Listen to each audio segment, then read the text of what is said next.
Akhirat itu lebih baik dari apa yang kamu rasakan sekarang di dunia. Maksudnya begini, kalau kamu sedang capek, kamu sedang ada musibah, kamu sedang lelah, sabar. Nanti kalau sudah pulang, semuanya akan hilang.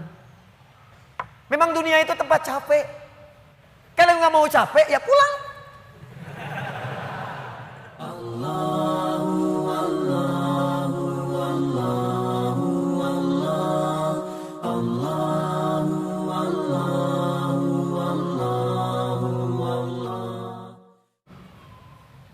Ini kata para ulama, ini manhaj yang pertama.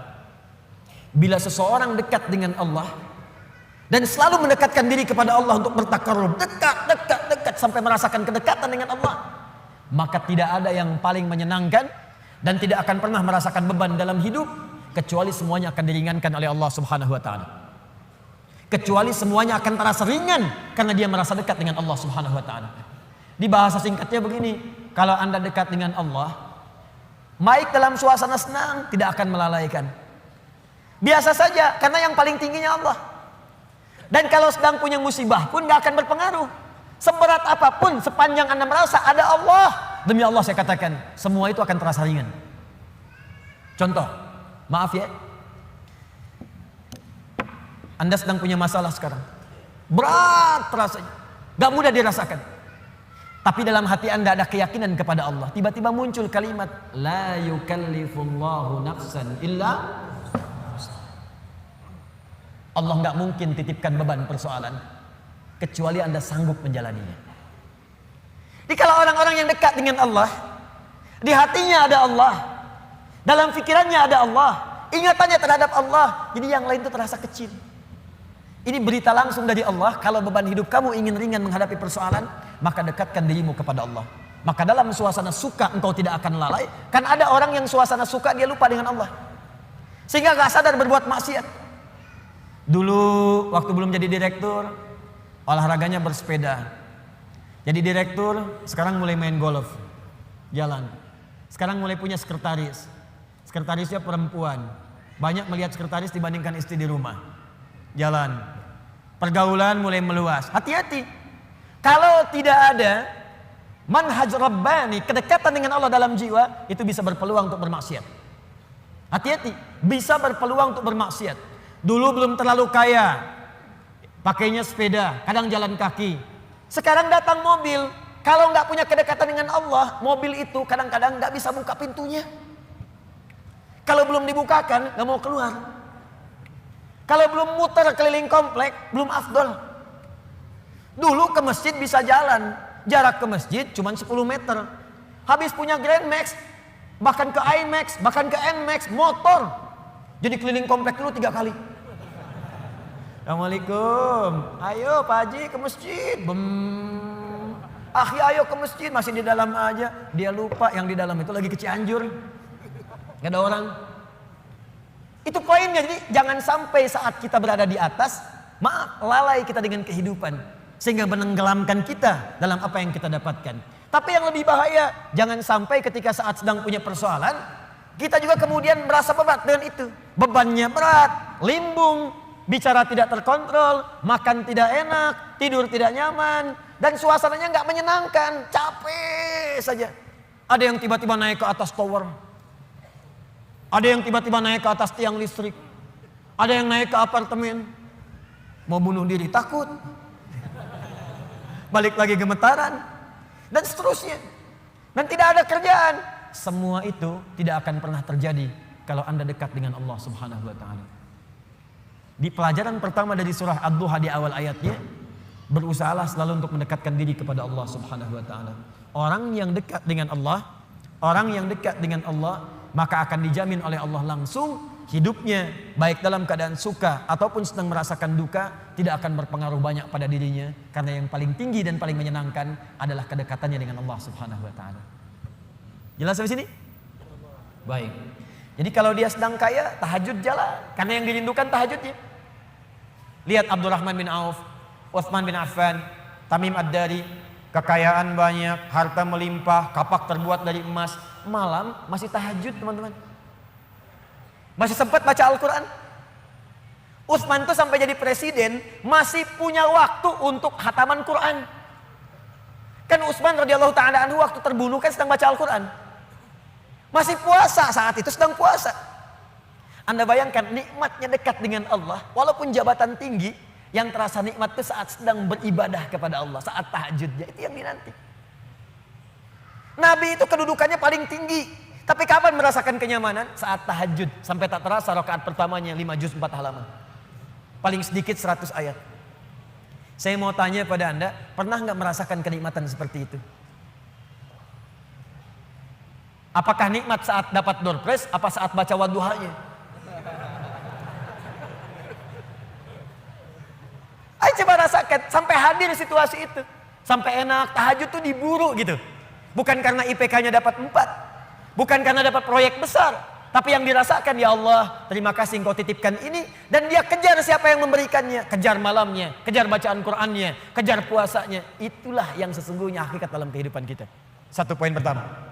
Kalau ada orang yang sudah bisa mendekat kepada Allah, maka Allah jamin. Dalam syukurnya, dalam situasi dia tenangnya, nyamannya, dia tidak akan menjauh dari Allah. Dan dalam situasi dapat musibah pun tidak akan banyak berpengaruh dalam kehidupannya. 2. Allah bersumpah lagi. Walal akhiratu khairul laka minal. Ini yang hebat. Saya kemarin bikin quotes, lalu kita sebarkan. Ini sebetulnya di antara esensi surah Ad-Duha.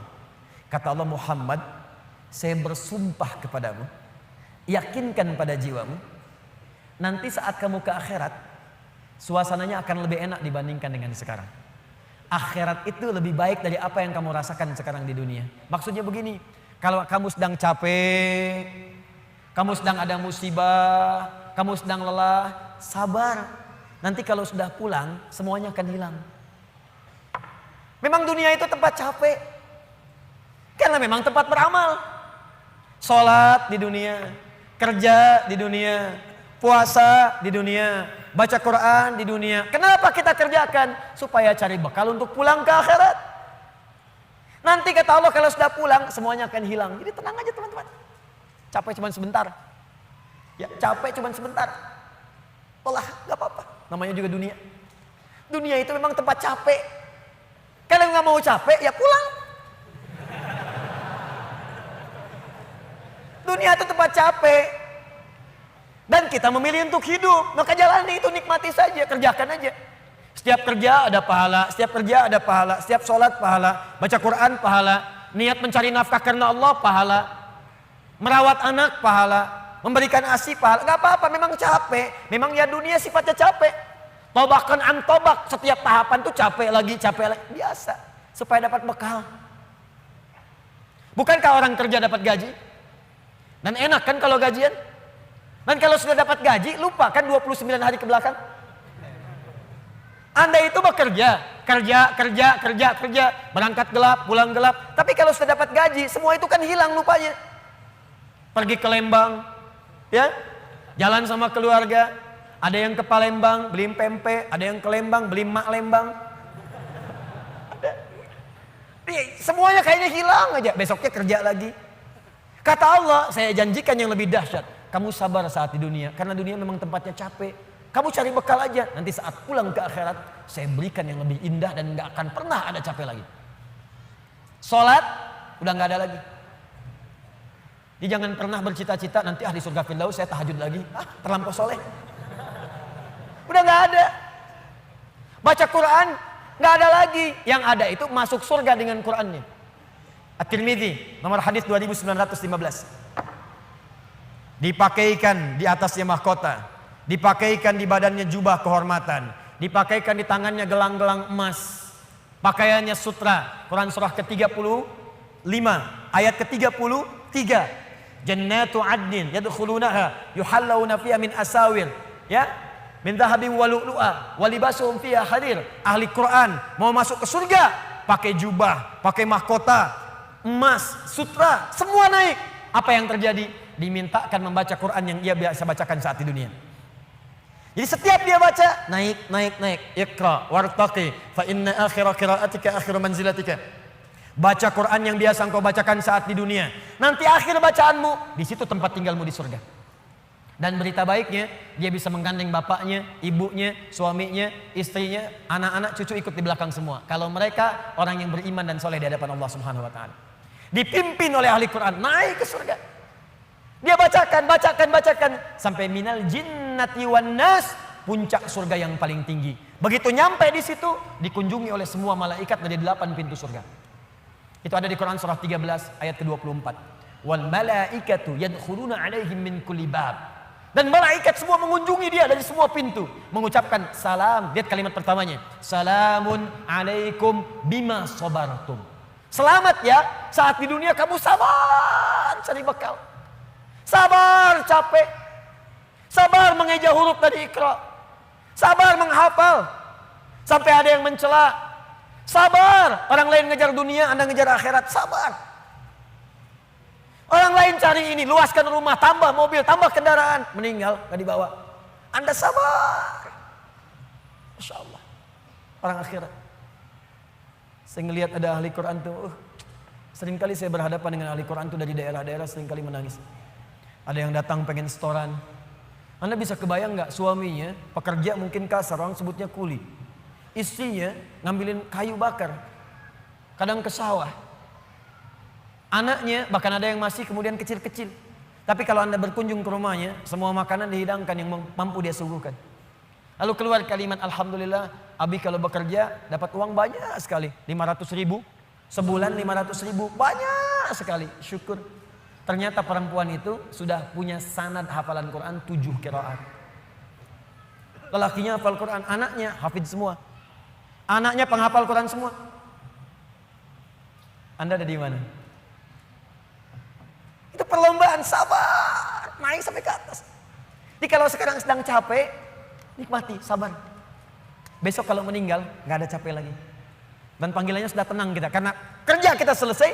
Mirip begini, ada berita besok gajian, tenang kan? Malam tidur enak kan? Orang yang punya bekal itu, dia sabar itu, nanti di akhir sakaratul mautnya, dia tampakkan semua hasil pekerjaannya, sampai hatinya merasa tenang. Jadi gak terasa, tidur aja. Ya ayat Tuhan nafsul mutmainnah, ditarik, tenang, tidur aja, selesai. Tinggal dia jumpai Allah di akhirat nanti, mendapatkan hasil dari apa yang dia kerjakan.